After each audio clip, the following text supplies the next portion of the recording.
Hello everyone, welcome to my channel Commerce Aspirants. So आज आपण start करणार आहोत फेमाचे जे पेनल्टीज आहेत ते आपण डिस्कस करणार. लास्ट लेक्चरमध्ये आपण फेमा आणि फेराचा डिफरन्स पाहिला होता. तर आता फेमाचे जे ऑब्जेक्टिव्ह पेनल्टीज आहेत ते आपण समजून घेणार आहोत. त्यानंतर आपण कोपरा ॲक्ट काय असतो ते समजून घेणार आणि लास्टमध्ये CSR म्हणजेच कॉर्पोरेट सोशल रिस्पॉन्सिबिलिटी काय असते, त्याचे मॉडेल्स काय आहेत ते आपण बघून घेऊ. तर जे स्टुडंट्स, जे विद्यार्थी माझ्या चॅनलवर नवीन आहेत, पहिल्यांदा या चॅनलवर आले आहेत, त्यांच्यासाठी एक छोटीशी माहिती की हा जो चॅनल आहे कॉमर्स ॲस्पिरंट्स, हे सर्व कॉमर्स स्टुडंट्ससाठी आहे जे MHCET UGC नेट एक्झाम्सची तयारी करत आहेत. प्लस जे इम्पॉर्टंट अपडेट्स असतील MHCET आणि UGC नेट रिलेटेड ते पण ह्या चॅनलवर तुम्हाला प्रोव्हाइड केले जातील. ह्या चॅनलवर जो कॉमर्सचा कोर्स आहे तो 3 लँग्वेजेसमध्ये शिकवलं जाणार आहे. ते आहे हिंदी, इंग्लिश आणि मराठी. तर जर तुम्ही कोर्स स्टार्ट नाही केला आहे तर स्टार्ट करा. जे व्हिडिओज ऑलरेडी अपलोड केले आहेत ते जाऊन बघा. प्लस जे प्रिपरेशन स्ट्रॅटजीचा व्हिडिओ आहे ते पण जर तुम्ही मिस केला आहे तर ते पण तुम्ही जाऊन आधी बघू शकता. त्यात सगळं डिटेलमध्ये सांगितलं गेलं आहे की UGC नेट आणि MHCETचं सिलेबस काय आहे, आपण तयारी कशी केली पाहिजे या 6 महिन्यात. तर स्टार्ट करूया आपण फेमाचे ऑब्जेक्टिव्ह बघूया आणि मग पेनल्टीज. तर आता जसं मी लास्ट क्लासमध्ये सांगितलं होतं की फेमाचा जो रेग्युलेशन आहे तो कोण करतो, RBI. आणि जे रूल्स आहेत ते कोण फॉर्म करतो, government of India, central government of India. हे लक्षात ठेवा, रेग्युलेशन्स RBI. रेग्युलेशन्सची रिस्पॉन्सिबिलिटी कोणाची आहे, RBIची आहे. आणि रूल्स जे आहेत ते कोण फॉर्म करणार, सेंट्रल गव्हर्नमेंट ऑफ इंडिया. ठीक आहे. नेक्स्ट आहे ऑब्जेक्टिव्स. आता हे ऑब्जेक्टिव्स तुम्हाला पाठ नाही करायचे आहेत, फक्त समजून घ्या की फेमाचे ऑब्जेक्टिव्स काय, इम्पॉर्टंट पॉईंट्स काय आहेत, का फेमा फॉर्म केलं आहे, फेमाचा उद्देश काय, फक्त समजून घ्या. Consolidate and amend law relating to foreign exchange. म्हणजेच काय की फॉरेन एक्सचेंज जे आपण दुसऱ्या देशासोबत ट्रान्झॅक्शन्स करणारे किंवा काही व्यापार करणारे, इन्व्हेस्टमेंट करणारे, काही देणं घेणं जे करणार आहे ते व्यवस्थित त्याचं ट्रान्झॅक्शन होत आहे का नाही, त्याचे जे लॉज आहेत ते लोक फॉलो करतायत का, ते सगळं बघण्यासाठी हा एक ऑब्जेक्टिव्ह आहे फेमाचं. Second, facilitating external trade and payments. Same, facilitating म्हणजे काय की जे पण एक्सटर्नल ट्रेड आपण करतोय, सपोज आता आपण दुसऱ्या देशातून फोन्स इम्पोर्ट करतोय किंवा काही कपड्यांचं इम्पोर्ट करतोय किंवा कोणत्या खाण्याच्या वस्तूंचं इम्पोर्ट करतोय, तर किंवा आपण आपल्या देशाचं काही तिथे एक्सपोर्ट करतोय कोणत्याही देशात, तर ते जे पेमेंट्स आहेत, जे आपण ट्रेड करतोय त्याचे जे पेमेंट्स होत आहेत ते व्यवस्थित, कारण आपण आपला देश आहे भारत, तर आपलं भारत देशाचं करन्सी काय आहे, रुपीज. सपोज आपण फॉर एक्झाम्पल दुसऱ्या देशासोबत जे ट्रान्झॅक्शन करतोय त्यांचा पैसा त्यांचा जर रुपीज असेल, त्यांची जी करन्सी असेल ते कोणतं असेल, डॉलर फॉर एक्झाम्पल. तर डॉलरचं जे रेट असेल आणि आपल्या भारताच्या रुपीजचं जे रेट असेल त्याचं एक्सचेंज, त्याचं कन्व्हर्जन, ते सगळं व्यवस्थित होत आहे का नाही हे पाहण्याचं पण काम कोणाचं आहे, फेमाचं आहे. Regulation of employment, business and investment of non residents. हे नॉन रेसिडेंट्स आहे बरं.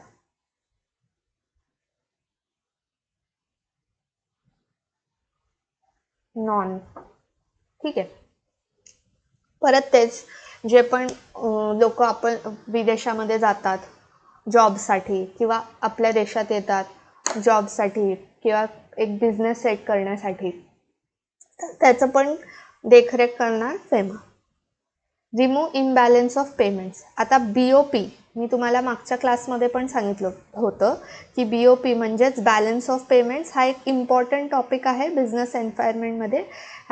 ह्या टॉपिकमधून नेटमध्ये पण आणि सेटमध्ये पण क्वेश्चन्स विचारले जातात. सो हा जो टॉपिक आहे पुढे आपण इन डिटेल पाहणार आहोत की बॅलन्स ऑफ पेमेंट काय असतं, त्याचे ट्रान्झॅक्शन्स कसे असतात, त्याचे सेक्शन्स कोणकोणते आहेत, करंट अकाउंटचं काय इम्पॉर्टन्स आहे, कॅपिटल अकाउंटचं काय इम्पॉर्टन्स आहे, हे सगळं आपण डिटेलमध्ये पुढच्या आय गेस नेक्स्ट क्लासमध्येच पाहूया. तर जे बॅलन्स ऑफ पेमेंट आहे, बॅलन्स ऑफ पेमेंट काय असतं, जसं आपण अकाउंट्समध्ये बघितलं आहे की एका कंपनीचं आपण बॅलन्स शीट बनवतो. कंपनीचे ते ॲसेट्स काय आहेत ते नोट डाऊन करतो आपण, त्याचे लायबिलिटीज काय आहेत ते आपण नोट डाऊन करतो आणि टॅली करतो. म्हणजेच ॲसेट आणि लायबिलिटी टॅली झालं पाहिजे. तसंच बॅलन्स ऑफ पेमेंट काय असतं, जे आपल्या देशाचं, भारत देशाचं जे रेव्हेन्यू आहे, जे एक्सपेंडिचर आहे, जे ॲसेट्स आहेत, जे लायबिलिटीज आहेत, ते सगळं ती जी बॅलन्स शीट असते म्हणजेच इन शॉर्ट देशाची, त्यालाच बॅलन्स ऑफ पेमेंट म्हटलं जातं. त्यालाच रिमूव्ह करतो कोण, फेमा. जर बॅलन्स ऑफ पेमेंटमध्ये काहीही गडबड झाली, जर ते मॅच होत नसेल तर ते करेक्ट कोण करणार, फेमा. फेमाचा हा एक ऑब्जेक्टिव्ह आहे की बॅलन्स ऑफ पेमेंटमध्ये जर काही मिसमॅचेस असतील ते करेक्शन फेमा करणार. आता ते कसं करणार, नक्की काय करेक्शन असतं, काय चूक असते, कुठे चूक होऊ शकते, ते सगळं आपण पुढे बघूया. नेक्स्ट आहे to make strong and developed foreign exchange market.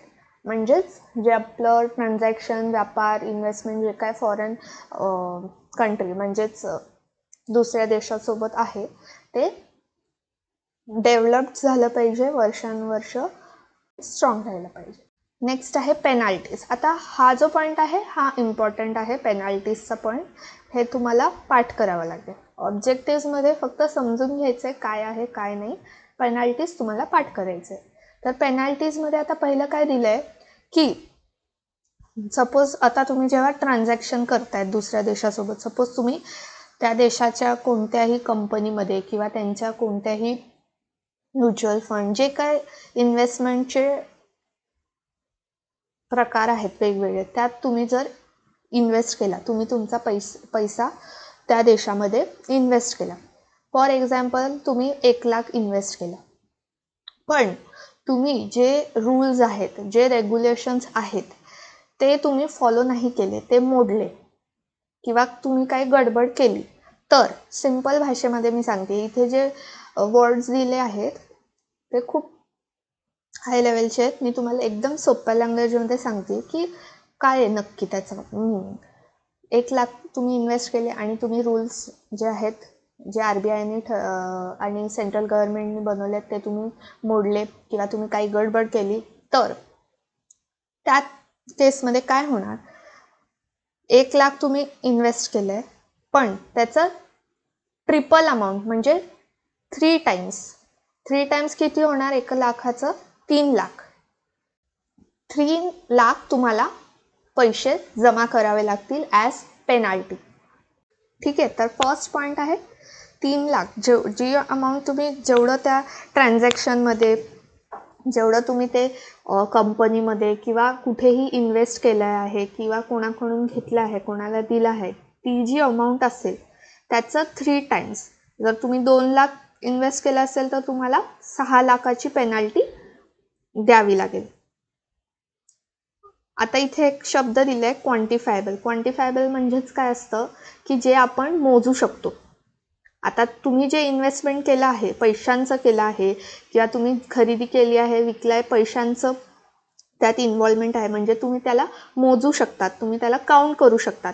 Quantifiable म्हणजेच काय, ज्याला तुम्ही काउंट करू शकतात किंवा ज्याला तुम्ही मेजर करू शकता. ते काही असेल, पैशांमध्ये असेल किंवा तुम्ही काय खरेदी केली आहे तर किलोमध्ये, लिटरमध्ये, जे काही तुम्ही मोजू शकणार त्यालाच काय म्हटलं जातं, क्वांटिफायबल.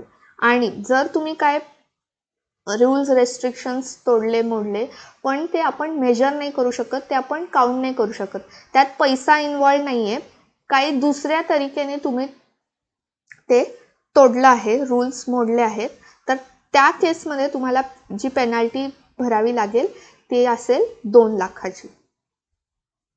तर कसं लक्षात ठेवायचं आहे तुम्हाला, जर ते असेल 2 लाखाची, तर कसं लक्षात ठेवायचं आहे तुम्हाला, जर कोणतंही ट्रान्झॅक्शन करताना जर ते आपण मोजू शकतो, म्हणजेच काय, जर ते क्वांटिफायबल आहे, तर जेवढा अमाऊंट, जेवढा पैसा इन्व्हेस्ट केला आहे, 1 लाख केला आहे, त्याचं 3 टाइम्स म्हणजेच किती होणार, 3 लाख. आणि जर ती गोष्ट, ती वस्तू किंवा तो ट्रान्झॅक्शन आपण मोजू नाही शकत, म्हणजेच जे नॉन क्वांटिफायबल असेल, ज्याला आपण काउंट नाही करू शकत, त्या केसमध्ये डायरेक्टली 2 लाखापर्यंतची पेनल्टी द्यावी लागते. समजलं क्वांटिफायबल आणि नॉन क्वांटिफायबलचा अर्थ आणि काय डिफरन्स आहे. आणि इन केस जर तुम्हाला ही पेनल्टी लागली आहे 1 लाखाची, तुम्हाला 3 लाख, 1 लाख तुम्ही इन्व्हेस्ट केले, चूक केली, तर तुम्हाला 3 लाखाची पेनल्टी लागली आहे. पण जर ती पेनल्टी तुम्ही नाही दिली आहे, जर ती तशीच कंटिन्यू होत येत आहे, तर त्या केसमध्ये 5,000 पर डे म्हणजे रोजचे 5,000 ॲड होतील त्या अमाऊंटमध्ये. 3 लाखामध्ये जोपर्यंत तुम्ही ते पैसे भरत नाही, दररोज त्यात 5,000 ॲड होत जातील.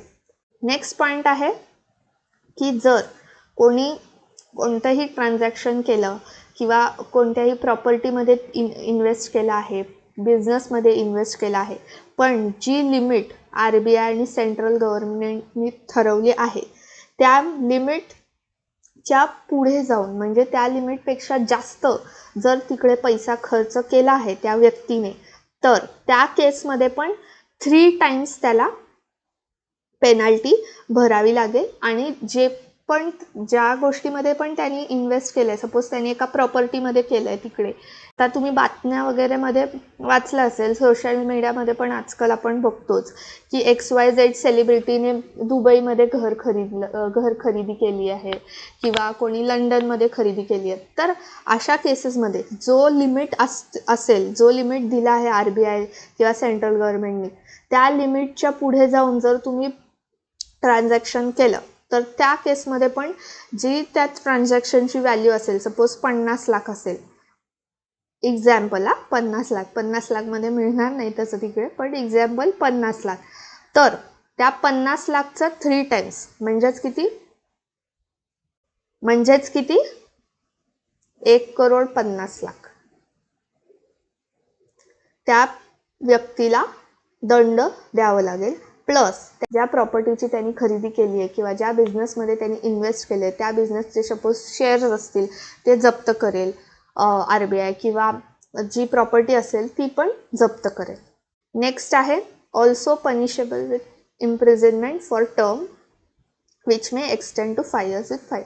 म्हणजेच काय की एकदम सिव्हिअर केसेस असेल, जर इलिगल काही काम केलं आहे फॉरेन ट्रान्झॅक्शनमध्ये, तर त्या केसेसमध्ये त्यांना जेल पण होऊ शकते 5 वर्षाची, आणि त्यांना काहीतरी फाईन पण द्यावं लागेल.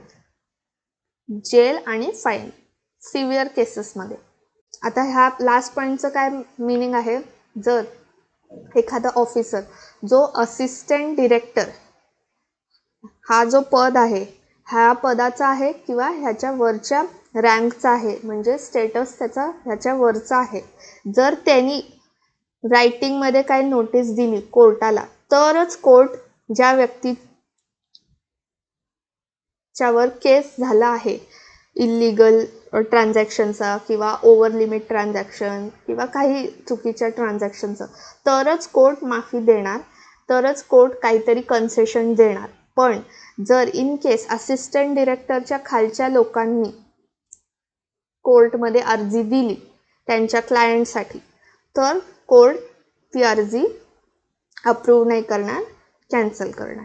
जर असिस्टंट डिरेक्टरच्या वरच्या पदाच्या लोकांनी, ऑफिसरांनी क्लायंटसाठी अर्जी दिली, तरच कोर्ट ते एक्सेप्ट करते. ठीक आहे. तर फेमामध्ये तुम्हाला एवढंच लक्षात ठेवायचं की त्याचं ॲक्ट म्हणजे कोणत्या इयरमध्ये आलं आहे, फॉर्म कधी झालं आहे, एस्टॅब्लिश कधी झालं आहे, इफेक्टमध्ये कधी आलं आहे, मग किती सेक्शन्स आहेत, 49 सेक्शन्स. जर कोणी पार्ट 3 हा लेक्चर नाही बघितला आहे परत जाऊन बघा, त्यात सगळं डिटेलमध्ये मी एक्सप्लेन केलं आहे की फेमा काय आहे, फेरा काय आहे, आणि फेमाचे जे पेनाल्टीज आहेत ते तुम्हाला लक्षात ठेवायचे. जे पेनाल्टीज आहेत ते तुमच्या स्टॅट्सचं जे बुक मी सांगितलं होतं मेंटेन करायला, त्या स्टॅट्स बुकमध्ये पेनाल्टी शॉर्टमध्ये लिहा, काउंट करता येईल किंवा असं मराठीमध्ये लिहा, जे मोजता येणार त्याचं जे अमाऊंट असेल. जर 2 लाख असेल तर 6 लाख म्हणजे ट्रिपल, 3 टाइम्स पे करावं लागेल. जर पे नाही केलं तर 5,000 पर डे ॲड होत जाणार.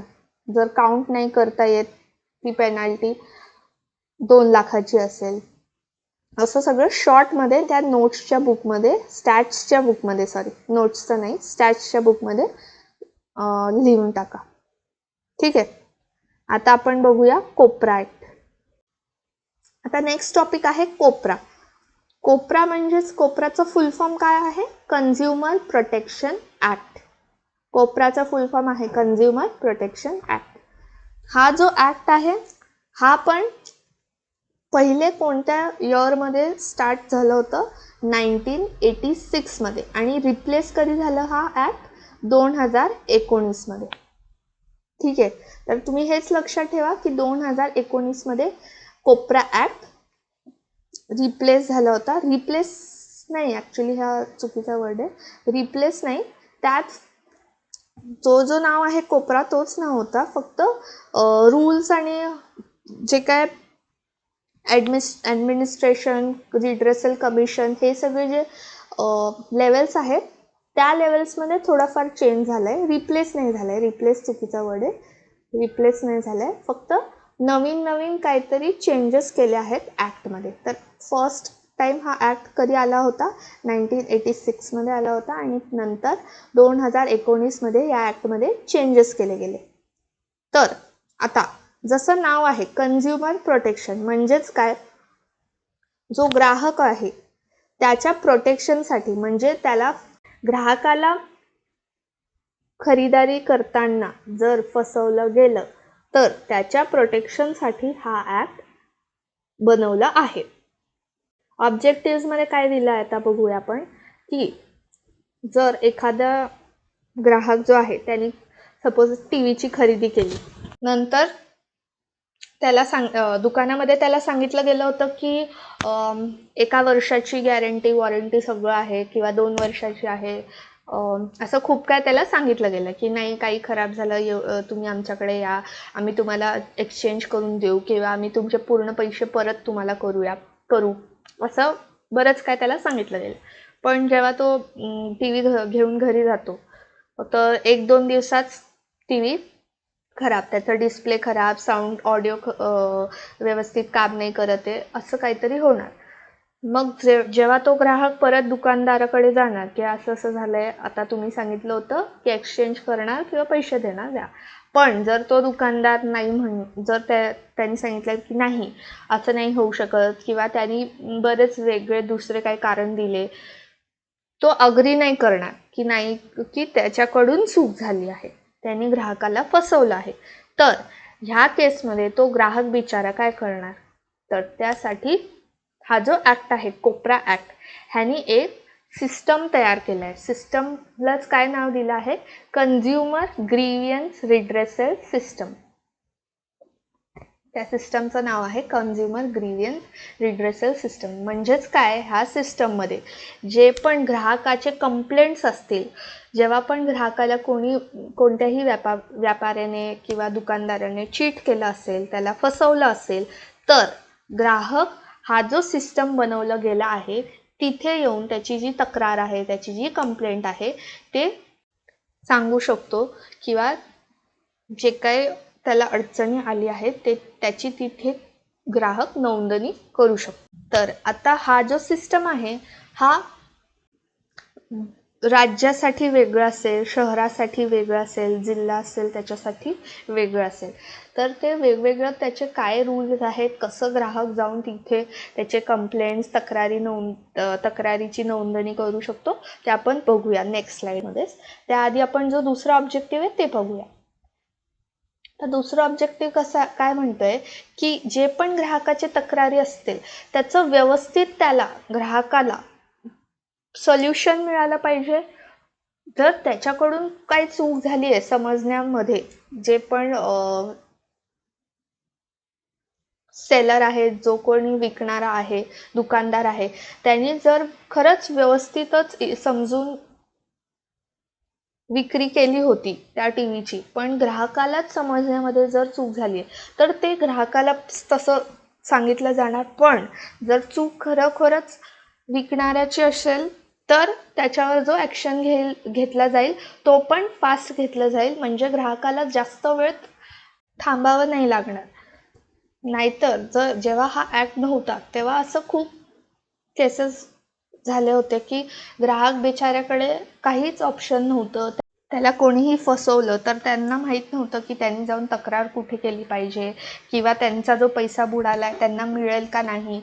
तर सगळं सिस्टम व्यवस्थित चालण्यासाठी कोपरा ॲक्ट फॉर्म केला गेला आहे. म्हणजे जर कोणी तक्रार केली तर त्वरित त्याचं सोल्युशन काढलं जाणार आणि ज्याची मिस्टेक आहे, सेलरची मिस्टेक आहे किंवा बायरची म्हणजे ग्राहकाची मिस्टेक आहे, जर त्या विकणाऱ्या माणसाची मिस्टेक आहे, कोणाचीही मिस्टेक असेल त्याच्यावर तसं ॲक्शन घेतला जाईल.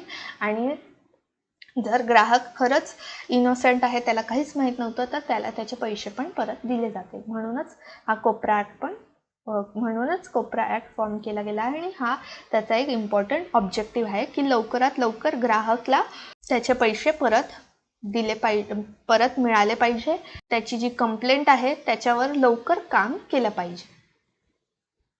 लास्ट पॉइंट आहे की बरेचसे कंप्लेंट्स ग्राहक करतात, तर ते जे कंप्लेंट्स आहेत ते पेंडिंगमध्ये न ठेवता पटपट त्यांचं सोल्युशन काढलं पाहिजे, पटपट त्यांना मोकळं केलं पाहिजे.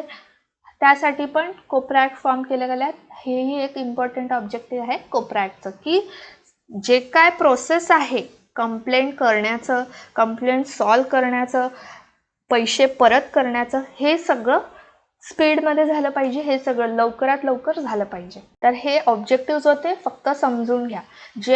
जेवढे टॉपिक्स आपण बघणार आहोत आपल्या अख्ख्या सिलेबसमध्ये 10 युनिट्समध्ये, प्रत्येक टॉपिकचे ऑब्जेक्टिव्ह असतील. तर प्रत्येक ऑब्जेक्टिव्ह पाठ नाही करायचे, तर ऑब्जेक्टिव्हचे नोट्स नाही करून घ्यायचे, फक्त ऑब्जेक्टिव्हला समजून घ्यायचं आहे. कारण ऑब्जेक्टिव्हवरून डायरेक्ट क्वेश्चन्स नाही विचारतील तुम्हाला की हा सांगा हे कोणतं ऑब्जेक्टिव्ह नाही, असं नाही करतील. फक्त तुम्ही त्या टॉपिकला किती समजलं आहे, तुम्हाला कोपरा म्हणजे काय. आता कोपरा कोणासाठी आहे, ग्राहकासाठी आहे. फेमा कोणासाठी आहे, आपण जेव्हा कोणत्या दुसऱ्या देशासोबत ट्रान्झॅक्शन करतोय त्याच्यासाठी आहे. तर जर कोपरामध्ये तुम्हाला फॉरेन ट्रान्झॅक्शन बद्दल काही दिलं गेलं तर तुम्हाला लगेच क्लिक झालं पाहिजे की नाही, कोपरा तर कोणासाठी आहे, ग्राहकांसाठी आहे, ह्याचं फॉरेन ट्रान्झॅक्शनशी काहीच संबंध नाही आहे. तसं तुम्हाला समजून घ्यायचं आहे. असं नोट्स, ह्या सगळ्या ऑब्जेक्टिव्हचं नोट्स बनवून किंवा ह्याला रट्टा मारून काहीच उपयोग होणार नाही. म्हणजे पाठांतर करायची गरज नाही आहे या गोष्टींची, फक्त समजून घ्यायचं आहे. पाठांतर काय करायचं आहे तुम्हाला, जे पेनाल्टीज सांगितले होते फेमामध्ये ते तुम्हाला पाठांतर करायचं आहे, लर्न करायचं आहे. बट ऑब्जेक्टिव्स लर्न नाही करायचे. जर इन केस कधी असं वाटलं तुम्हाला पुढे जाऊन, जसं जसं आपण लेसन कवर करत जाणार की अरे ह्याचं ऑब्जेक्टिव्ह किंवा ह्याचं काहीतरी पॉईंट मी विसरतोय किंवा मला लक्षात येत नाही, तर परत त्या व्हिडिओमध्ये या, त्या व्हिडिओला थोडंसं स्पीड इन्क्रीज करा आणि फक्त तो जो टॉपिक आहे त्याचं जे कॉन्सेप्ट तुम्हाला समजला नाही आहे किंवा तुम्ही विसरून गेले तेवढंच ते कॉन्सेप्ट परत ऐकायचं आहे. नोट डाऊन नका करू, रिव्हिजनमध्ये खूप प्रॉब्लेम येणार तुम्हाला. कारण आपला सिलेबस खूप मोठा आहे. प्रत्येक टॉपिक्सचे जर नोट्स तुम्ही बनवत बसले तर रिव्हिजनच्या वेळेस तुम्हालाच जास्त टेन्शन होणार की एवढं सगळं कसं आपण लक्षात ठेवणार किंवा कसं रिवाईज करणार. तर जे पॉईंट्स मी सांगतेय खरंच इम्पॉर्टंट आहे. तुम्हाला एक्झामच्या वेळेस नाही लक्षात राहतील. जे तुम्हाला पाठांतर, रट्टा, लर्न जे काय म्हणणार तुम्ही ते करायची गरज आहे. त्याच पॉईंट्सला तुम्ही नोट करायचं आहे. आता पॉइंटर्स म्हणजे काही इम्पॉर्टंट पॉइंट्स. आता कन्झ्युमरचं डेफिनेशन दिलंय. कन्झ्युमर काय आहे, ग्राहक कोण आहेत ते तुम्हाला सगळ्यांना माहीतच असेल. पण एक इम्पॉर्टंट काय आहे ग्राहकमध्ये, जर सपोज तुम्ही टीव्हीची खरेदी केली तर त्या टीव्हीची खरेदी जी तुम्ही केली आहे तो टीव्ही तुमच्या वापरण्यासाठी आहे. म्हणजे तुम्ही एका दुकानातून खरेदी करून त्या टीव्हीचं परत तुम्ही दुसरीकडे नाही विकणार. जर तुम्ही असं केलं तर तुम्ही हे जे कन्झ्युमर प्रोटेक्शन ऍक्ट आहे ग्राहकांसाठी, तर तुम्ही त्या ग्राहकांमध्ये इन्क्लूड नाही होणार. समजलं? म्हणजेच जर तुम्ही एका शॉपमधून परचेस केलंय तुमच्यासाठी तर तुम्ही कन्झ्युमर प्रोटेक्शन ऍक्ट, कोपरा ऍक्ट आहे त्यात तुम्ही as a consumer, as a ग्राहक कन्सिडर तुम्हाला केलं जाईल. बट जर तुम्ही ती टीव्हीची खरेदी केली पण दुसऱ्या दिवशीच तुम्ही तो टीव्ही कोणत्या थर्ड पर्सनला सेल केला तर तुम्ही त्या ऍक्टमध्ये इन्क्लूड होणार का? कोपरा ऍक्टमध्ये नाही, तुम्ही इन्क्लूड नाही होणार. तेच इथे दिलं आहे की जे पण खरेदी केली आहे तुम्ही, ज्या पण वस्तूची खरेदी केली आहे त्याचे तुम्ही पैसे दिले आहेत आणि ती वस्तू तुम्ही तुमच्या उपयोगासाठी, तुमच्यासाठी खरेदी केली आहे, तुम्ही त्याचा वापर करणार आहे. जर तुम्ही थर्ड पर्सनला, कोणत्या दुसऱ्या पर्सनला ते परत जाऊन विकताय तर तुम्ही कन्झ्युमर च्या डेफिनेशनमध्ये, कोपरा ॲक्टमध्ये इन्क्लूड नाही होणार. तर मग जर तुम्ही जाऊन त्याचं कंप्लेंट केलं तर ते तुमचं कंप्लेंट जे आहे ते रिजेक्ट होणार. रिसेल आणि कमर्शियल पर्पजसाठी जर यूज केलं आहे तर ते कोपऱ्यामध्ये, जर तुम्ही मग ते जे सिस्टम असतं जिथे कंप्लेंट्स करतात ग्राहक जाऊन, तिथे जर तुम्ही कंप्लेंट केली तर ते तुमचं मानलं जाणार नाही. कारण हे फक्त ग्राहकांसाठी आहे, सेलर्ससाठी नाही. नेक्स्ट आहे CCPA. CCPAचा फुल फॉर्म काय आहे? Central consumer protection authority. तर CCPA का बनवलं गेलं आहे? कन्झ्युमर्स जे आहेत, जे ग्राहक आहेत त्यांना प्रोटेक्शनसाठी, त्यांच्या प्रोटेक्शनसाठी त्यांचे जे हक्क आहेत त्यांना बरोबर त्या हक्कांचा उपयोग करता येत आहे का नाही, त्यांना कोणी फसवत तर नाही आहे किंवा जे काय रॉंग ट्रेड प्रॅक्टिसेस आहेत ते स्टॉप करण्यासाठी, ते थांबवण्यासाठी CCPA फॉर्म केलं गेलं आहे. मिसलिडिंग ॲड्स म्हणजेच ॲडमध्ये दाखवलं आहे की तुम्ही ही क्रीम खरेदी केली तर तुम्ही दुसऱ्या दिवशीच तुमचा चेहरा एकदम पांढरं होऊन जाणार. तर हे बरोबर आहे का? हे खरं आहे का? नाही, हे चुकीची ॲड आहे. ही ॲड खूप चुकीची आहे.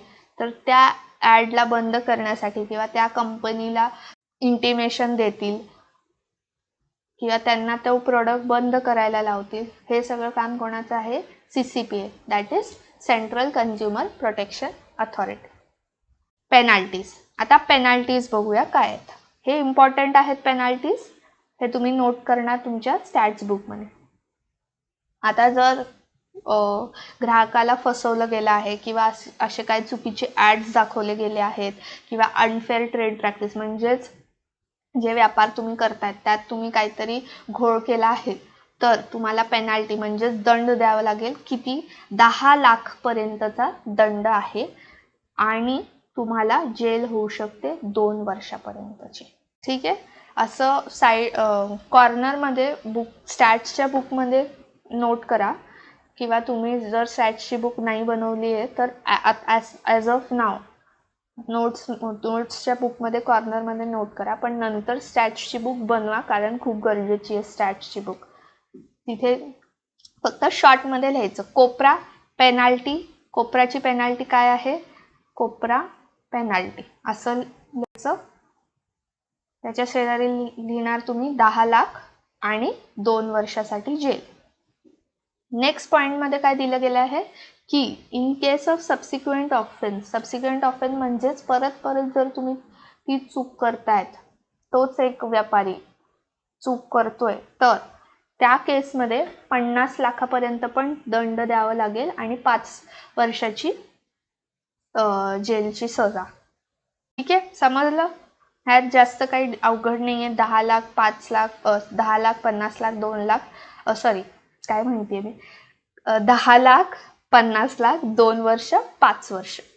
कोपरा मी कसं सांगितलं लिहिण्यासाठी, कोपरा लिहिणार तुम्ही आधी, मग त्याच्या खाली लिहा पेनाल्टी. पहिले लिहिणार तुम्ही 10 लाख आणि 2 वर्ष जेल. त्याच्याच खाली लिहिणार जर परत परत ती चूक करतोय तोच एक व्यापारी, तर इन दॅट केस 50 लाख आणि 5 वर्ष. ठीक आहे, आता आपण बघूया ग्राहकाचे हक्क काय असतात, ग्राहकाचे राईट्स काय असतात.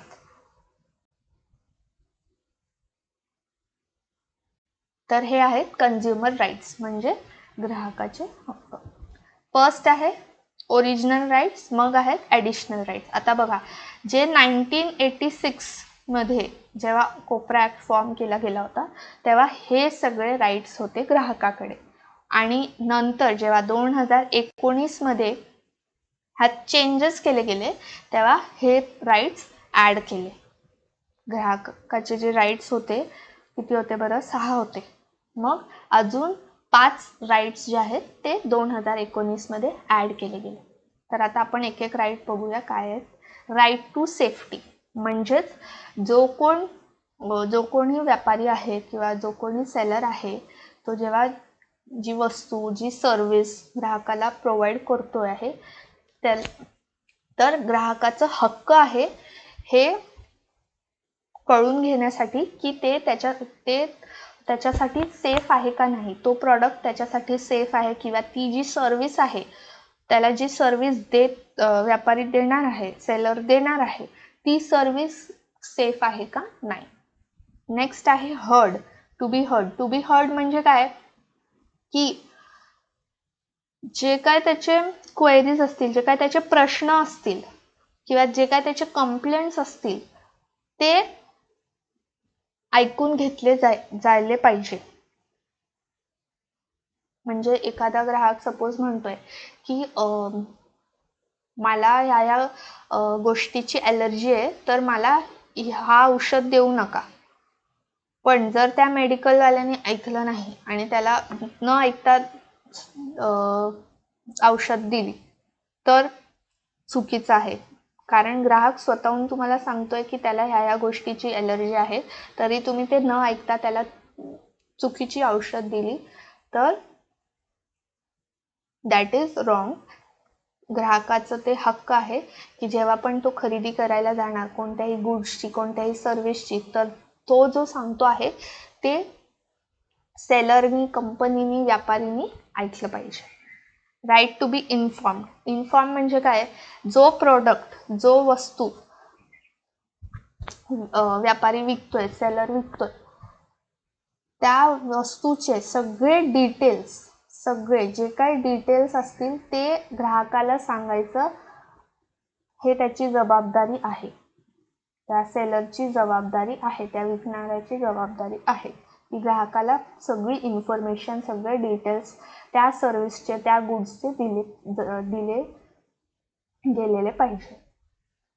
Right to education. एज्युकेशन म्हणजेच इन्फॉर्मेशन सारखंच सेम आहे, पण एज्युकेशनमध्ये हे पण सांगितलं जातं की ग्राहकाला माहिती पाहिजे की त्याचे राईट्स काय आहेत. जर त्याला कोणी फसवलं तर इन दॅट केस ग्राहक काय काय करू शकतो, काय ॲक्शन घेऊ शकतो त्या सेलर अगेन्स्ट, जे रिड्रेसलमध्ये आपण बघणार आहोत की ग्राहकाचे काय हक्क असतात, तो कसा सेलर अगेन्स्ट ॲक्शन घेऊ शकतो.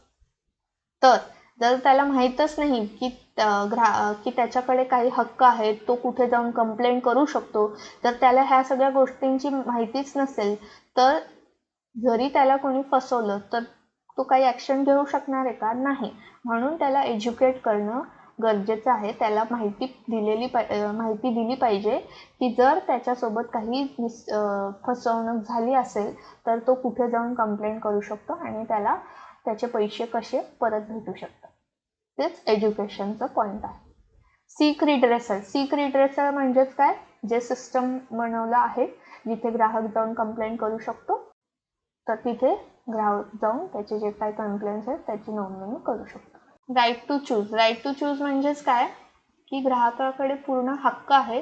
तो जी वस्तूची खरेदी करतोय त्याचा तो व्यवस्थित चेकिंग करू शकतो. त्याला जे आवडलं आहे तेच तो त्याचीच तो खरेदी करणार. सपोज आता फॉर एक्झाम्पल मँगो, जेव्हा आपण मँगोजची खरेदी करायला जातो तेव्हा आपण चेक करतो ना की कोणतं किडलेलं वगैरे तर नाही आहे. जर आपण कपड्यांची खरेदी करायला जातो आपण बघतो की त्या कपड्यांवर काही डाग वगैरे नाही आहे, कुठून फाटलं वगैरे तर नाही आहे. असं हेच राईट टू चूजमध्ये सांगितलं जातं की ग्राहकाकडे राईट्स आहेत की त्याला जो प्रोडक्ट जो सर्विस परचेस करायचं आहे, खरेदी करायची आहे, तो व्यवस्थित चेक करून करू शकतो त्याच्या मनाप्रमाणे. आता जे ॲडिशनल राईट्स आले 2019 मध्ये ते आपण बघूयात काय आहेत. सीक कंपन्सेशन म्हणजे जर त्याच्यासोबत काहीतरी फ्रॉड झाला, त्याला फसवलं सेलरने, तर त्या केसमध्ये त्याला भरपाई केली पाहिजे. जे त्याचा लॉस झालंय, जे त्याच्यासोबत फ्रॉड झाले, जे जास्त पैसे घेतले त्याची त्याला भरपाई करून दिली पाहिजे. तर त्याचा हक्क आहे. कंप्लेंट फ्रॉम एनिवेअर म्हणजेच आता सपोज आपण फिरायला गेलोय. सपोज आपण फिरायला गेलोय गुजरातला फिरायला गेलोय. तिथून आपण बांधणी वगैरेचे काय चनियाचोली जे काय त्यांचे ट्रेडिशनल ड्रेस वगैरे असतात ते आपण खरेदी केली आणि आपण पुण्यात आलो परत. ठीक आहे. मग आपल्याला इथे येऊन काही त्याच्यात डिफेक्ट, काही प्रॉब्लेम्स, काही आपल्या समोर येतात, तर आपल्याला हक्क आहे की आपण कुठून खरेदी केली आहे? गुजरातमधून, पण आपण राहायला कुठे आहोत? पुण्यात. तर असं नाही म्हणू शकत की नाही आता तुम्ही तर पुण्यात राहतात, आता तुम्ही गुजरातमधून खरेदी केली, आता तुम्हाला गुजरातला येऊनच जे काय आहे कंप्लेंट वगैरे करायला लागेल. तसं नाही आहे. पुण्यात पण जे ग्राहकांच्या साठी सिस्टम बनवलं गेले त्यांच्या कंप्लेंटसाठी, तिथे पण जाऊन आपण कंप्लेंट करू शकतो. असं नाही की आपल्याला परत गुजरातला जाऊन कंप्लेंट करावं लागेल. तर तेच दिले की कंप्लेंट फ्रॉम एनिवेअर, कुठून आपण कंप्लेंट करू शकतो. टू प्रोटेक्ट कंझ्युमर क्लास म्हणजेच काय की जे ग्राहक आहेत त्यांना प्रोटेक्ट करण्यासाठी राईट्स फॉर्म केले गेले आहेत. To hearing using video conference. आता हे तर खूप कॉमन झाले जेव्हापासून हा पॅन्डेमिक कोरोनाची लाट इंडियामध्ये आली तेव्हापासून आपल्याला व्हिडिओ कॉलिंगचा वापर आपण जास्त सुरू केलंय करायचं. म्हणजे आपण आपल्या फॅमिली मेंबर्स, आपण आपल्या ऑफिसच्या कामासाठी किंवा आपण आपल्या कॉलेजमध्ये पण व्हिडिओ कॉलिंगचा खूप उपयोग करतोय. तर तेच त्यांनी सांगितलंय की जर एखादा व्यक्ती जिथे ऑफिस असेल, जिथे जाऊन ग्राहकाला कंप्लेंट करायची, जर तो ग्राहक तिकडे जाऊ नाही शकत, तर त्या केसमध्ये तो व्हिडिओ कॉन्फरन्सवर पण त्याचं जे कंप्लेंट आहे ते फाईल करू शकतो.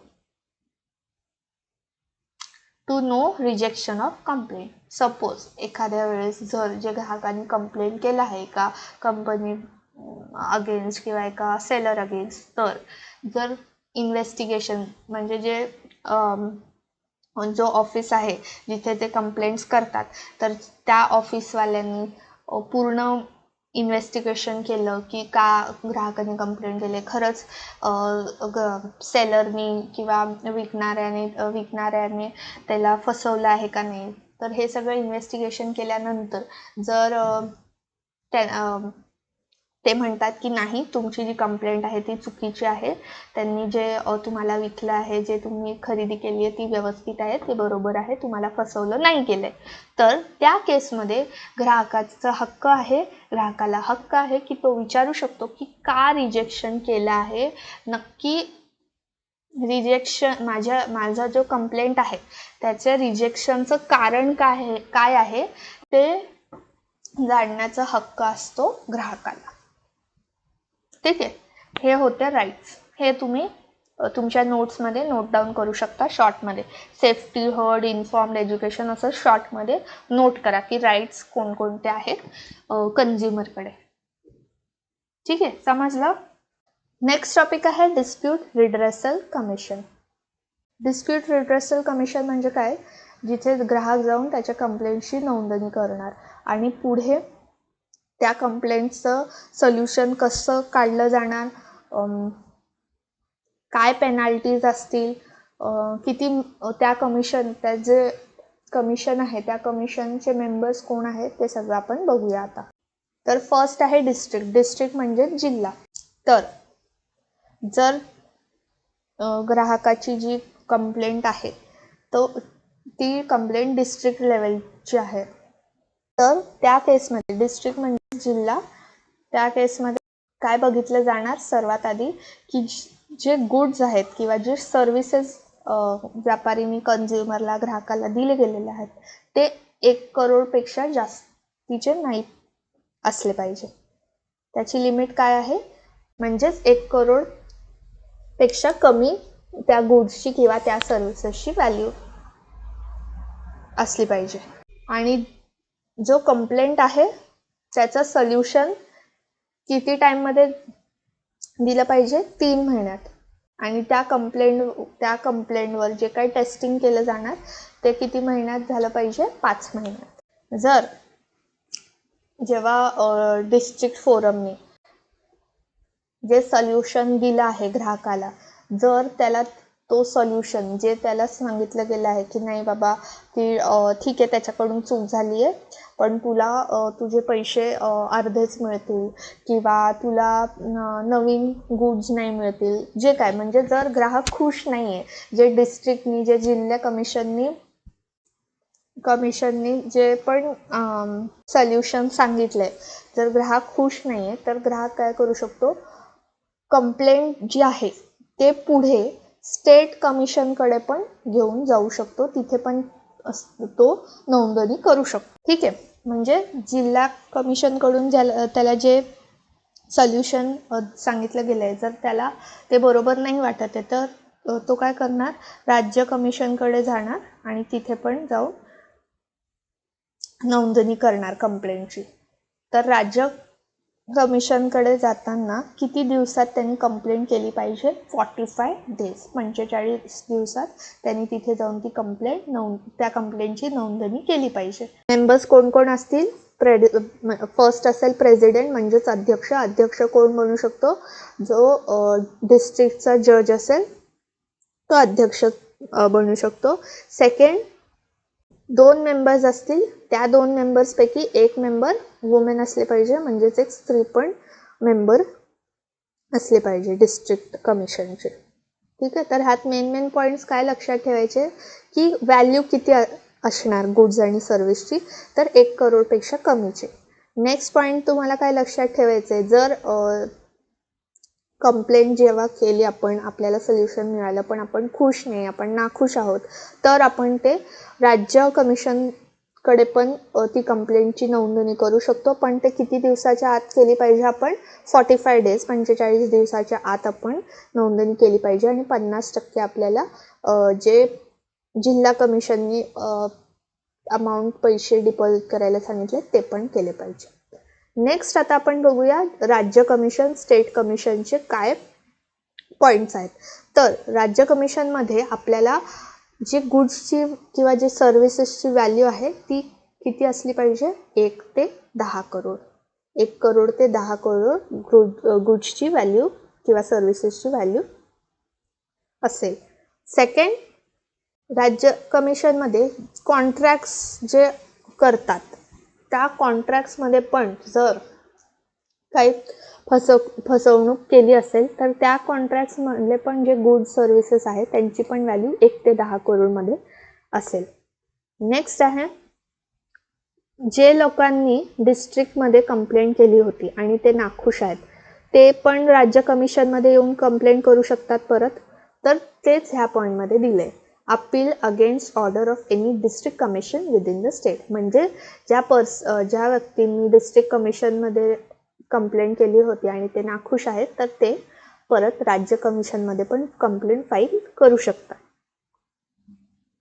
आणि जर राज्य कमिशनमध्ये पण त्यांनी कंप्लेंटची नोंदणी केली आणि तिथून पण त्यांना काय व्यवस्थित सोल्युशन किंवा त्यांचे जे पैसे आहेत ते नाही बरोबर वाटतात त्यांना की दिले गेले आहेत, म्हणजे त्यांना पूर्ण अमाऊंट दिली पाहिजे होती किंवा त्यांचं जे नुकसान झालं आहे त्याची पण भरपाई केली पाहिजे होती, ते जर नाखुश आहेत राज्य कमिशननी जे ऑर्डर दिलेत ते ऐकून पण जर ते नाखुश आहेत तर ते पुढे राष्ट्रीय कमिशन जे आहे तिथे कंप्लेंटची नोंदणी करू शकतात. आणि तिथे जेव्हा ते नोंदणी करतील तर किती दिवसात केली पाहिजे त्यांनी? 30 दिवसात. 30 दिवसात राज्य कमिशन मध्ये जे कंप्लेंट केलं आहे त्याची नोंदणी राष्ट्रीय कमिशनमध्ये केली पाहिजे. आणि परत 50% जे राज्य कमिशननी पैसे डिपॉझिट करायला सांगितले ते पण त्यांना डिपॉझिट करावे लागतील. ठीक आहे. जिल्ह्यामधून राज्यामध्ये जाताना 45 डेजच्या आत 45 दिवसाच्या आत कंप्लेंट फाईल केली पाहिजे. राज्यामधून राष्ट्रीय कमिशनमध्ये कंप्लेंटची फायलिंग करताना 30 डेजच्या आत फायलिंग झाली पाहिजे. ठीक आहे. सोपे हे असं तुम्हाला आता हे सेंटेन्समध्ये लिहिलंय तर डिफिकल्ट वाटतंय, पण तुम्ही तुमच्या नोट्समध्ये इझी वेमध्ये लिहू शकता. जिल्हा लिहिणार तुम्ही तिथे लिहा. तिथे फर्स्ट पॉईंटमध्ये लिहिणार तुम्ही की 1 करोडपेक्षा कमी 45 दिवसाच्या आत आणि एक अध्यक्ष असेल म्हणजेच एक प्रेसिडेंट, त्या व्यतिरिक्त 2 मेंबर्स असतील, त्या 2 मेंबर्समधून एक जी मेंबर आहे ती महिला असेल. तसंच मग तुम्ही राज्य त्याच्यानंतर राष्ट्रीय असं लिहू शकता. शॉर्ट पॉईंट्समध्ये लिहायचंय. ही सवय तुम्ही केली पाहिजे. जसं आपण कॉलेजमध्ये पूर्ण पेज भरून निबंध सारखं लिहित होतो तसं नाही लिहायचं. आता आपल्याला ही सवय झाली पाहिजे असं पॉईंट्समध्ये लिहिण्याची. कारण रिव्हिजन एक्झामच्या 1 दिवस आधी जेव्हा तुम्ही बुक ओपन करून बसणार, तुम्ही हे असं सेंटेन्सेस वगैरे बघितले तर तुम्ही झोपूनच जाणार. तुम्हाला असं पॉईंट्समध्ये लिहायचं आहे की लगेच तुम्ही पाहिलं त्या पॉईंट्सकडे आणि तुमच्या डोक्यात ते पॉईंट्स फिट होऊन जातील. तर पॉईंट्समध्ये लिहा. जसं मी आता इथे एक एक्झाम्पल लिहून दाखवलंय की डिस्ट्रिक्ट लिहिणार. डिस्ट्रिक्ट खाली जे इम्पॉर्टंट पॉईंट्स आहे की गुड्स आणि सर्व्हिसेस 1 करोड 1 करोडच्या खालच्या व्हॅल्यूचे असले पाहिजे. 45 दिवसात जिल्ह्यामधून राज्य कमिशनमध्ये कंप्लेंट फाईल केली पाहिजे. आणि डिस्ट्रिक्ट कमिशनमध्ये किती मेंबर्स असतील? एक असेल अध्यक्ष म्हणजेच प्रेसिडेंट आणि त्या व्यतिरिक्त 2 मेंबर्स असतील, त्यातली एक वुमन असली पाहिजे. असं शॉर्टमध्ये लिहिण्याची सवय डेव्हलप करा. खूप हेल्पफुल राहणार तुमच्यासाठी. नेक्स्ट पॉईंटमध्ये काय सांगितलंय की जिल्हा कमिशनमधून ज्यांनी राज्य कमिशनमध्ये कंप्लेंट फाईल केली होती तर त्या लोकांची कंप्लेंट 90 म्हणजेच 90 डेजमध्ये राज्य कमिशननी सॉल्व्ह केली पाहिजे. त्याच्यावरचं काहीतरी सोल्युशन काढला पाहिजे. हे जे 30 दिवस आहेत हे कशासाठी आहे? जेव्हा राज्य कमिशनमध्ये जी कंप्लेंट केली आहे त्या कंप्लेंटचं जे सोल्युशन काढलं गेलं आहे ते नाखुश आहेत ग्राहक, तर ते कंप्लेंट राष्ट्रीय कमिशनमध्ये करताना 30 दिवसात झाली पाहिजे. आणि जे 45 दिवसाच्या आत जिल्हा कमिशनमधून राज्य कमिशनमध्ये केलं गेलं आहे ते त्या कंप्लेंटचं सोल्युशन 90 डेज म्हणजेच 3 महिन्यात 90 डेज 3 मंथ्स पण कधी एक्झाममध्ये देतील. तर असं दोन्ही लक्ष ठेवा. लक्षात ठेवा 90 डेज किंवा 3 महिन्याच्या आत त्याचं सोल्युशन राज्य कमिशननी काढलं पाहिजे. कन्फ्यूज होऊ नका. आणि राज्य कमिशनमध्ये पण एक अध्यक्ष असणार, तो कोण असणार, रिटायर्ड जज असेल हायकोर्टचा, रिटायर्ड किंवा वर्किंग. आणि 4 मेंबर्स असतील, 4 मेंबर्समधून एक मेंबर वुमेन असले पाहिजे, म्हणजेच एक बाई असली पाहिजे. नेक्स्ट आहे नॅशनल कमिशन. नॅशनल कमिशन म्हणजेच काय, राष्ट्रीय कमिशन. राष्ट्रीय कमिशनमध्ये जी गुड्स सर्व्हिसेसची व्हॅल्यू असेल ती काय असेल, 10 करोडपेक्षा जास्तची व्हॅल्यू असेल. 1 करोडपेक्षा कमीची व्हॅल्यू कुठे असेल, डिस्ट्रिक्ट. 1 ते 10 राज्य आणि 10च्या वर राष्ट्रीय. ठीक आहे. परत जे अनफेअर कॉन्ट्रॅक्ट्स असेल त्याची पण व्हॅल्यू किती असेल, 10 करोडच्या वरची व्हॅल्यू. जर राष्ट्रीय कमिशननी जे सोल्युशन्स काढले आहेत त्यावरून पण जर नाखुश आहेत लोक, तर ते नेक्स्ट काय करू शकतात, ते सुप्रीम कोर्टमध्ये जाऊन पण कंप्लेंट फाईल करू शकतात. सुप्रीम कोर्ट म्हणजेच काय, सर्वोच्च न्यायालय जे आहे तिथे जाऊन कंप्लेंटची नोंदणी करू शकतात. आणि तिथे कंप्लेंटची नोंदणी किती दिवसात केली पाहिजे, 30 दिवसात. विदिन 30 डेज सुप्रीम कोर्ट म्हणजे सर्वोच्च न्यायालयामध्ये 30 दिवसाच्या आत कंप्लेंट्सची नोंदणी केली पाहिजे. समजलंय? थोडंसं हे जे आहे डिस्प्यूट रिड्रेसल कमिशन, ह्याच्यात थोडंसं जास्त आपल्याला लक्षात ठेवण्याच्या गोष्टी आहेत. पण जर तुम्ही रिव्हिजन केलं ॲटलिस्ट वीकमध्ये किंवा एक 10 दिवसात पण रिव्हिजन केलं, एक्झाम डेटपर्यंत तुम्हाला पाठ होऊन जाणार. डिफिकल्ट नाही आहे, फक्त तुम्हाला थोडं वेळ द्यावा लागेल. आणि आपण आपली तयारी, आता आपण जॅनमध्ये आहोत, आपले एक्झाम्स जून जुलैपर्यंत होतील, तर तुमच्याकडे 6 महिने आहेत. तुम्हाला काय वाटतं 6 महिन्यांमध्ये हे 3 जे पॉईंट्स आहेत, हे 3 पॉईंट्स तुमच्या लक्षात नाही राहणार का? राहतील. फक्त तुम्हाला रिव्हिजनवर लक्ष द्यायचं आहे. 10-10 दिवसानंतर जर तुम्ही रिवाईज केलं तर नक्कीच तुम्हाला एक्झामपर्यंत पाठ होऊन जाणार. ठीक आहे. आता मी परत एक्सप्लेन नाही करणार, कारण व्हिडिओ खूप मोठा होऊन जाणार आणि जे आपले दुसरे टॉपिक्स आहेत ते राहून जातील. जर इन केस तुम्हाला अजूनही काही डाऊट आहे तर रिवाइंड करा ह्या व्हिडिओला आणि परत एकदा समजून घ्या. ठीक आहे. नेक्स्ट टॉपिक बघूया आता. Corporate social responsibility. त्याचं शॉर्ट फॉर्म आहे CSR. हा topic NTA UGC net exams जो कंडक्ट करतो, NTA कंडक्ट करतो UGC नेट एक्झाम्स, त्याचा फेवरेट टॉपिक आहे. MH सेटमध्ये पण हे कधी कधी विचारलं जातं. तर ह्या टॉपिकला मिस अजिबात करायचं नाही आहे. हा टॉपिक सोडून द्यायचं नाही आहे. असं आपल्याला वाटतं की अरे खूप झालं, हा युनिट बिझनेस एन्व्हायरमेंट, ह्याचे खूप टॉपिक्स आहेत, तर हे एक टॉपिक सोडून देऊ. तर हा टॉपिक सोडायचं विचार करायचंच नाही आहे. खूप इम्पॉर्टंट टॉपिक आहे. ठीक आहे. आणि इझी आहे, काही डिफिकल्ट नाही आहे, सोपा आहे हा टॉपिक. कॉर्पोरेट सोशल रेस्पॉन्सिबिलिटी म्हणजेच काय, आपण पैसे तर कमवतोय, आपण प्रॉफिट अर्न करतोय, आपल्याला चांगलं टर्नओव्हर येतोय, सगळं आपलं चांगलं जात आहे आपल्या कंपनीचं. पण आपण समाजासाठी, सामाजिक भलाईसाठी काय करतोय का? आपली समाजाकडे पण काहीतरी जबाबदारी आहे. तर आपण त्यांच्यासाठी पण काहीतरी, आपल्याला जर प्रॉफिट होत आहे आपल्या बिझनेसला, तर आपण समाजासाठी पण काहीतरी फायद्याचं केलं पाहिजे, त्यांच्या भलेसाठी पण आपण काहीतरी केलं पाहिजे. तेच सांगितलं गेलं आहे कॉर्पोरेट सोशल रेस्पॉन्सिबिलिटी. तेच त्याचा अर्थ आहे कॉर्पोरेट सोशल रेस्पॉन्सिबिलिटीचा, की जर एखादा बिझनेस चांगलं प्रॉफिट अर्न करतोय, चांगलं त्याचा टर्नओव्हर आहे, तर त्या बिझनेसनी त्याच्या प्रॉफिटमधून काही रक्कम समाजाच्या भलेसाठी पण काढली पाहिजे. तर ती रक्कम काय आहे, किती आहे, कोणकोणत्या बिझनेस कंपनीजनी समाजाच्या भलेसाठी तेवढी रक्कम काढली पाहिजे, हे सगळं डिटेलमध्ये सांगितलं आहे आपल्याला. तर आपण बघूया. पहिले ह्याचे मेरिट्स काय आहेत. मेरिट्स म्हणजे काय, की असं केल्याने आपल्याला काय फायदा होणार आहे, आपल्यासाठी ते काय प्लस पॉईंट असणार आहे, का चांगलं असणार आहे आपल्यासाठी. फर्स्ट आहे ब्रँड इमेज आणि रेप्युटेशन. ठीक आहे, ब्रँड इमेज आणि रेप्युटेशन म्हणजेच एक प्रतिष्ठा बनते आपल्या कंपनीची समाजात, देशात.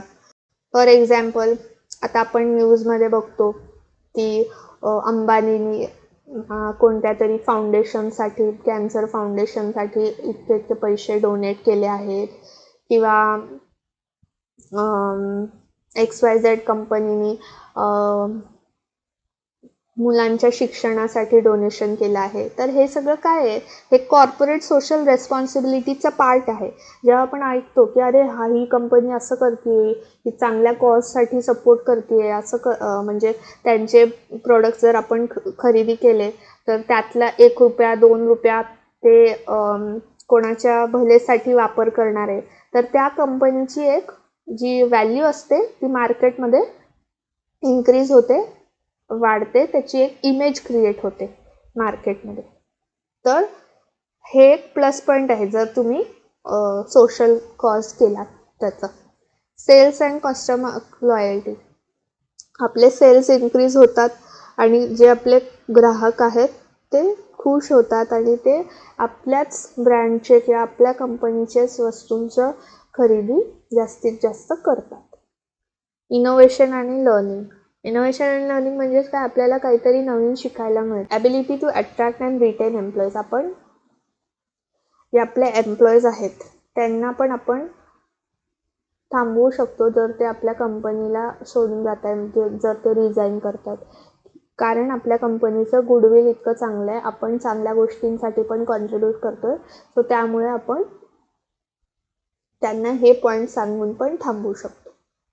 Financial performance improve. जर आपली ब्रँड इमेज चांगली होते, जर आपले सेल्स वाढत आहेत, आपले कस्टमर्स लॉयल आहेत, आपल्याकडूनच खरेदी करतायत, आपण चांगलं नवीन इनोव्हेशन्स करतोय, काहीतरी शिकतोय, तर ऑब्व्हियसली आपली जी फायनान्शियल परफॉर्मन्स आहे, म्हणजेच जी आपली आर्थिक स्थिती आहे ती इम्प्रूव्ह होणार, इन्क्रीज होणार. आणि इम्पॉर्टंट पॉईंट नेक्स्ट आहे की जे पण CSR फंड्स असतील, जेवढं पण जी कंपनी कॉन्ट्रीब्यूट करते, सपोज एक कंपनी 1 लाख करणार किंवा 10 लाख करणार CSRसाठी, त्यांच्या बिझनेसमधून हा जो पैसा आहे तो स्पेशली CSRसाठी काढणार. 10 लाख काढतील बिझनेसमधून, 1 लाख काढतील CSRसाठी. तर हा जो पैसा आहे, हा पैसा त्यांनी 3 वर्षात खर्च केला पाहिजे. खर्च केला पाहिजे म्हणजे जे CSRचे ॲक्टिव्हिटीज आहेत, जे समाजाच्या भलेसाठी जे आपण करणार आहेत, त्यात तो पैसा विदिन 3 इयर्स, हे बघा इथे दिले, विदिन 3 फायनान्शियल इयर्स, 3 वर्षाच्या आत तो पैसा त्यांनी खर्च केला पाहिजे समाजाच्या भलेसाठी. आणि जर खर्च करूनही काही पैसा राहिला तर Schedule 7, हे बघा इथे दिलंय ना, Schedule 7 मध्ये जे फंड्सचे नावं दिले आहेत त्या अकाउंटमध्ये 30 दिवसाच्या आत, तो तिसरा जो वर्ष आहे, तिसरं वर्ष संपण्याच्या आधी, म्हणजे त्या वर्षाचे 30 दिवस संपण्याच्या आधी तो जो उरलेला पैसा आहे त्या फंडमध्ये, त्या अकाउंटमध्ये ट्रान्सफर केला गेला, त्या अकाउंटमध्ये ट्रान्सफर करायला पाहिजे. म्हणजे जर पैसा उरला तर परत आपल्याच बिझनेसमध्ये त्याचा वापर करून घ्यायचा असं नाही. पैसा जर उरला तर तुम्हाला जे Schedule 7 ॲक्ट आहे त्या ॲक्टमध्ये जे अकाउंट दिले आहेत त्या अकाउंटमध्ये पैसा ट्रान्सफर करायचा. आता किती पैसे कॉन्ट्रीब्यूट करायचे, कोणत्या कंपनीने कॉन्ट्रीब्यूट केले पाहिजे हे आपण बघूया इथे. पहिले तर कोणकोणत्या कंपनीजने कॉन्ट्रीब्युशन केलं पाहिजे, सगळ्या प्रकारच्या कंपनीजने, प्रायव्हेट असो किंवा पब्लिक, ऑल टाईप्स ऑफ कंपनीजने कॉन्ट्रीब्युशन केलं पाहिजे. किती, आणि आता क्रायटेरिया म्हणजेच काय, निकष पाहूया आपण की काय आहे कंपनीसाठी. फर्स्ट आहे नेटवर्थ किती पाहिजे त्या कंपनीचा, 500 करोड. म्हणजेच नेटवर्थ म्हणजेच काय असते, आपली निव्वळ संपत्ती, जी निव्वळ संपत्ती आहे त्या कंपनीची, दॅट इज नेटवर्थ. ते काय किती असं पाहिजे, 500 करोड किंवा त्याहून जास्त. टर्नओव्हर, त्या कंपनीचा टर्नओव्हर किती असला पाहिजे? 1000 करोड. टर्नओव्हर म्हणजेच काय की जितका पैसा तुमच्या कंपनीने कमवला आहे सेल्स करून, गुड्स आणि सर्व्हिसेसचं सेल्स करून जितका पैसा कंपनीने कमवला आहे तेच आहे टर्नओव्हर. टर्नओव्हर किती असला पाहिजे? 1000 करोडच्या पेक्षा जास्त. 1000 करोड किंवा 1000 करोड पेक्षा जास्तच. करोड टंग ट्विस्टर का वाटते मला. नेक्स्ट आहे नेट प्रॉफिट. नेट प्रॉफिट किती असलं पाहिजे? 5 करोड किंवा त्यापेक्षा जास्त. तर ह्या 3 पॉईंट्समधून एकही पॉईंट त्या कंपनीचं कंप्लीट होत असेल तर त्या कंपनीला CSR ॲक्टिव्हिटीसाठी पैसे जमा करावे. आता ह्या CSRचे वेगवेगळे मॉडेल्स आहेत. मॉडेल्स म्हणजेच काय? म्हणजे काय एक्झाम्पल्स आहेत जे आपल्या एक्झाममध्ये आपल्याला विचारले जातात. तर आपण मॉडेल्स बघूया आता CSRचे. तर सर्वात आधी जो मॉडेल आहे तो आहे मिल्टन फ्रीडमॅनचा मॉडेल. त्यालाच काय म्हटलं जातं? Share holders theory. Share holders म्हणजेच कोण? आपले भागधारक जे असतात कंपनीमध्ये, त्यांनाच काय म्हटलं जातं? Share holders. ठीक आहे. आणि एड फ्रीमॅन CSR मॉडेल, त्यालाच काय म्हटलं जातं? Stakeholders theory. आता ह्या दोन मॉडेलमध्ये काय डिफरन्स आहे? मिल्टन फ्रीडमॅन जो आहे तो काय म्हणायचा की company has no social responsibility to public or society. त्याचं असं म्हणणं होतं की कंपनीची कोणतीही जबाबदारी नाही आहे समाजाकडे, लोकांप्रती. ठीक आहे. पण जो एड फ्रीमॅन आहे त्याचं काय म्हणणं होतं की कंपनी सक्सेसफुल का होतीये? कारण आपण आपल्या समाजासाठी, आपल्या लोकांसाठी काम करतोय म्हणून कंपनी सक्सेसफुल होतीये. फक्त आपल्या कंपनीचा गोल प्रॉफिट कमवायचा असेल तर आपण सक्सेसफुल होणार नाही. आपल्या कंपनीचा गोल प्रॉफिट कमवायचं पण असलं पाहिजे आणि लोकांसाठी चांगलं करायचं, समाजासाठी चांगलं करायचं, हे पण आपल्या कंपनीचं गोल असलं पाहिजे, उद्देश असलं पाहिजे. तर एकदमच अपोजिट धारणा आहेत मिल्टनचे आणि एड फ्रीमॅनचे. नावामध्ये कन्फ्यूज होऊ नका. मिल्टन फ्रीडमॅन त्यांनी काय दिली आहे?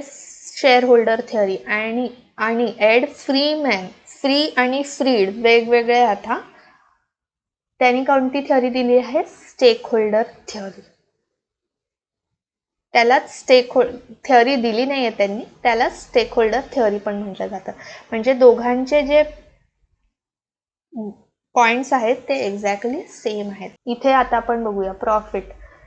फक्त आणि फक्त प्रॉफिट कमवायचं एम आहे कोणत्या थिअरीचं? शेअर होल्डर थिअरीचं. कोणत्या मॉडेलचं? Milton Friedman's classic model. एक्झाममध्ये नावं मॅच करायला विचारतील, मॅच द फॉलोइंग मध्ये, किंवा स्टेटमेंट रिझन मध्ये विचारतील की मिल्टन फ्रीडमॅननी सांगितलं होतं की कंपनीचा मेन उद्देश आहे लोकांसाठी, समाजासाठी चांगलं करणे आणि प्रॉफिट कमवणे. तर हा वाक्य जो आहे करेक्ट आहे का रॉंग आहे? रॉंग आहे. कारण मिल्टन फ्रीडमॅननी काय सांगितलंय? फक्त आणि फक्त प्रॉफिट कमवायचाच उद्देश असतो कंपनीचा, समाजासाठी आणि समाजाच्या लोकांसाठी काही करायचा हा उद्देश कंपनीचा नाहीये. आणि एड फ्रीमॅनचं काय म्हणणं आहे की नाही, समाजाचा पण उद्धार करायचा, प्रॉफिट पण कमवायचं. सिम्पल पॉइंट्स आहे, काहीच डिफिकल्ट नाही. मॉडेल्स ऐकून स्टुडंट्सला वाटतं अरे बापरे मॉडेल्स म्हणजे काय, खूपच भयंकर प्रकार असेल. नाही, एकदम सोपा प्रकार आहे आणि एकदम सोपे क्वेश्चन्स विचारले जातात मॉडेल्स म्हणून.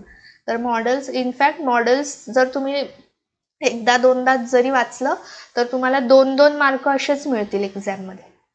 तर फक्त नोट्समध्ये काय करायचं तुम्हाला? मिल्टन फ्रीडमॅन हा नाव लिहा, त्याच्या शेजारी लिहा शेअर होल्डर्स थिअरी आणि त्याचं काय म्हणणं आहे? प्रॉफिट.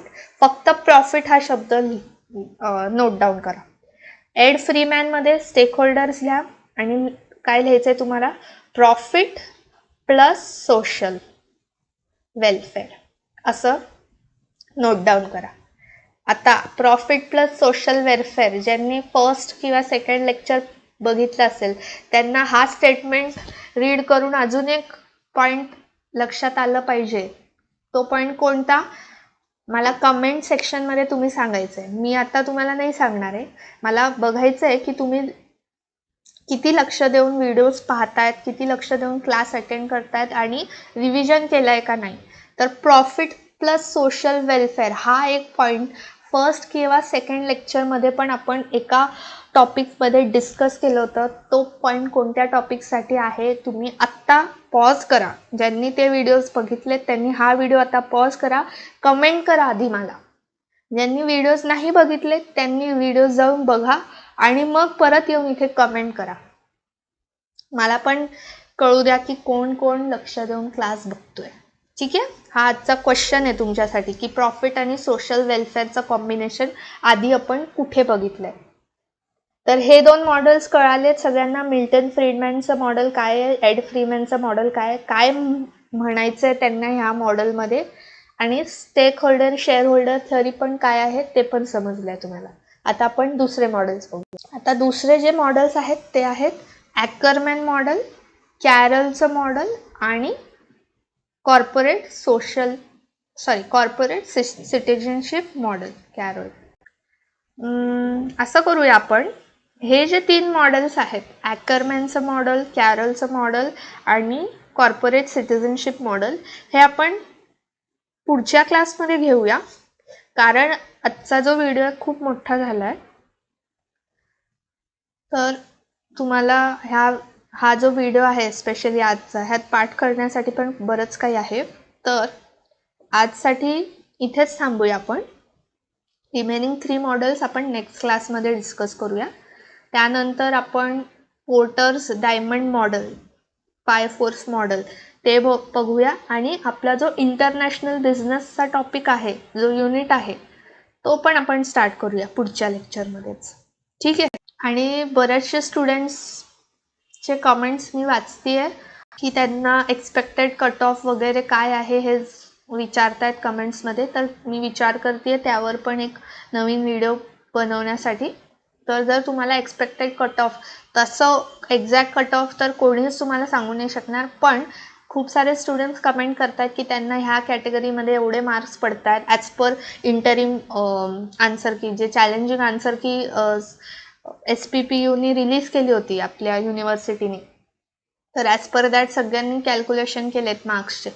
तर कमेंट्समध्ये खूप स्टुडंट्सनी ते मार्क्स वगैरे लिहिलेत. तर जर तुम्हाला पाहिजे की एक व्हिडिओ मी करावा त्याच्यावर, तर मी प्रयत्न करेन एक 2-3 दिवसात करायचं त्या टॉपिकवर व्हिडिओ. तर तुम्हाला जर व्हिडिओ पाहिजे तर तुम्ही मला कमेंट करून सांगा. जर खूप लोक डिमांड करतात तर मी करेल. नाहीतर आधी सर्वात इम्पॉर्टंट आपला कोर्स आहे, आपला कोर्स कंप्लीट झाला पाहिजे. रिझल्ट तर लागेलच, त्याची काळजी करू नका. रिझल्ट लागेल, चांगलंच लागेल. ठीक आहे. तर एंड करूया आजचा क्लास, आजचा लेक्चर. आपण भेटूया नेक्स्ट क्लासमध्ये. हा व्हिडिओ जर तुम्हाला आवडला असेल तर लाईक करा, चॅनलला सबस्क्राईब करा. जे सजेशन्स असतील आणि मोस्ट इम्पॉर्टंट जो क्वेश्चन मी तुम्हाला विचारला आहे आजच्या क्लासमध्ये, त्याचं मला उत्तर द्या कॉमेंट सेक्शनमध्ये.